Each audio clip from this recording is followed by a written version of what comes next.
व्हिडिओमध्ये आपण पाहणार आहोत स्टीम स्टिच म्हणजेच देठाचा टाका. तर ही जी स्टिच आहे स्टीम स्टिच, तिचा वापर आरी वर्कमध्ये खूप जास्त प्रमाणात केला जातो. तर त्यामुळे तुम्ही ह्या स्टिचचा सराव खूप जास्तीत जास्त करायचा आहे.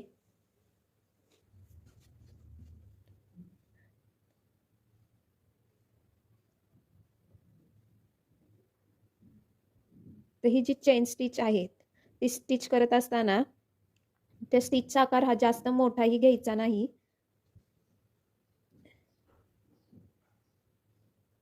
जास्त मोठाही घ्यायचा नाही व जास्त छोटाही घ्यायचा नाही. तर मीडियम साईजमध्ये आपण स्टिच करायचं आहे. तर ही ते पहिली चेन स्टिच करून घेतल्यानंतर ना त्याच्या पुढे एक शॉर्ट चेन स्टिच ही स्टिच करून घ्यायची. नंतर ना ही जी लॉंग चेन स्टिच आहे तिच्या मध्यात म्हणजे इथे ह्या ठिकाणी हा दोरा रिव्हर्समध्ये मागे घेऊन जायचा आणि त्या ठिकाणी एक लॉंग चेन स्टिच व एक शॉर्ट चेन स्टिच अशा पद्धतीने स्टिच करून घ्यायचं आहे. तर इथे स्टिच करून झालं तर पुन्हा तीच प्रोसेस करायची आहे. तर ही ते जी चेन स्टिचची साईज घेतलेली आहे सेम साईज ही दुसरी चेन स्टिच करतानाही तीच घ्यायची आहे. तर ही लॉंग चेन स्टिच केली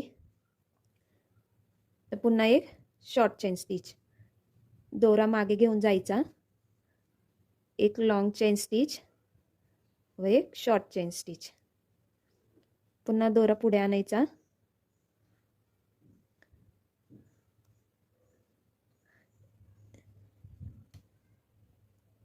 एक लॉंग चेन स्टिच, एक शॉर्ट चेन स्टिच, पुन्हा दोरा हा मागे घ्यायचा,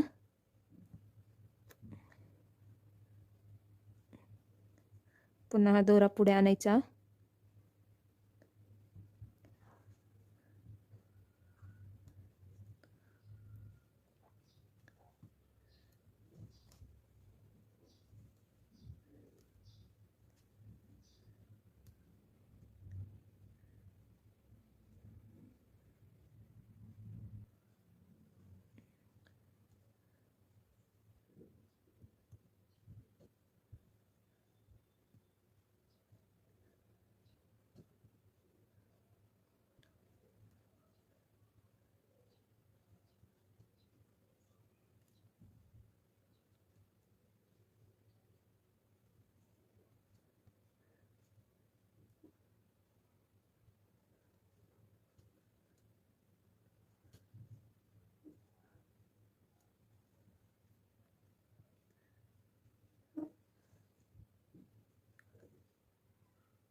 तर ही आपली दोऱ्याने स्टिच करून झालेली आहे. तर आपण आता पाहूयात मण्यांनी स्टीम स्टिच कशा पद्धतीने स्टिच करायची आहे.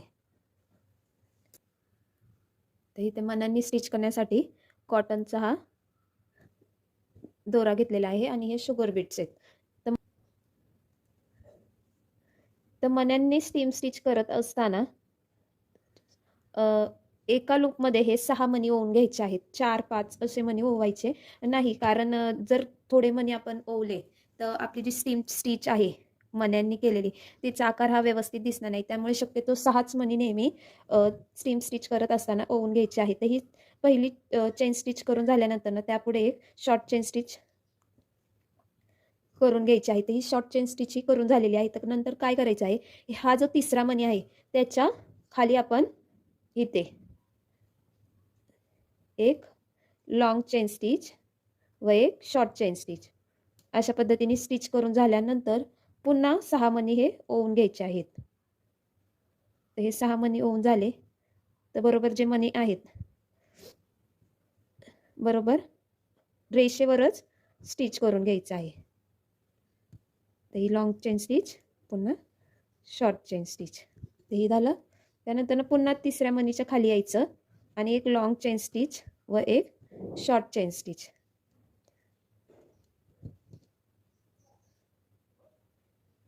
तर पुन्हा 6 मणी हे लोड करायचे आणि बरोबर लाईनवरच हे स्टिच करायचं. तर प्रत्येक स्टिच ही लाईनवरच स्टिच करायची आहे. तर पुन्हा तिसऱ्या मणीच्या खाली यायचं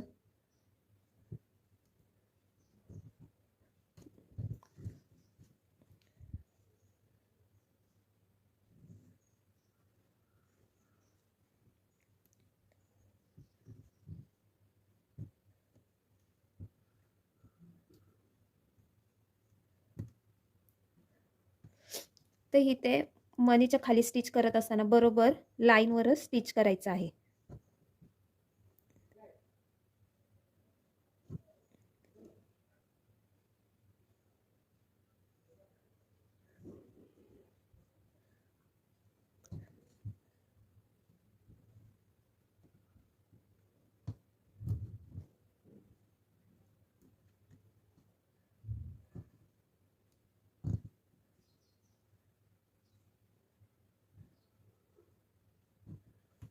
तर इथे पाहू शकता मी प्रत्येक स्टिच जी आहे ती लाईनवरच स्टिच करत आहे.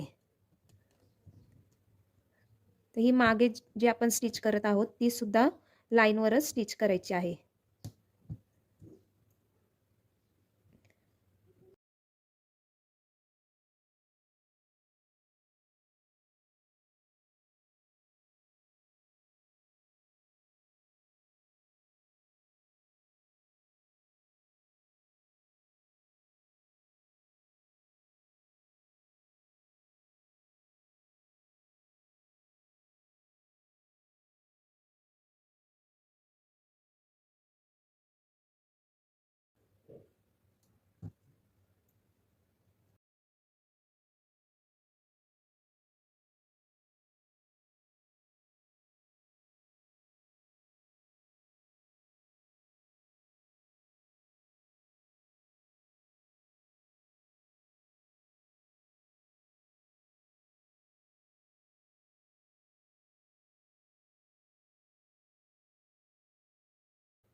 तर इथे पाहू शकता किती छान ही सेम स्टिच करून झालेली आहे. तर तुम्ही ह्या स्टिचचा खूप जास्तीत जास्त सराव करायचा आहे. तर ही स्टिच जर तुम्ही गळ्याभोवती किंवा बाहीवरती केली तर आणि कडेने सिंगल मण्यांनी स्टिच केलं तर तुमची डिझाईन जी आहे खूपच उठून दिसेल.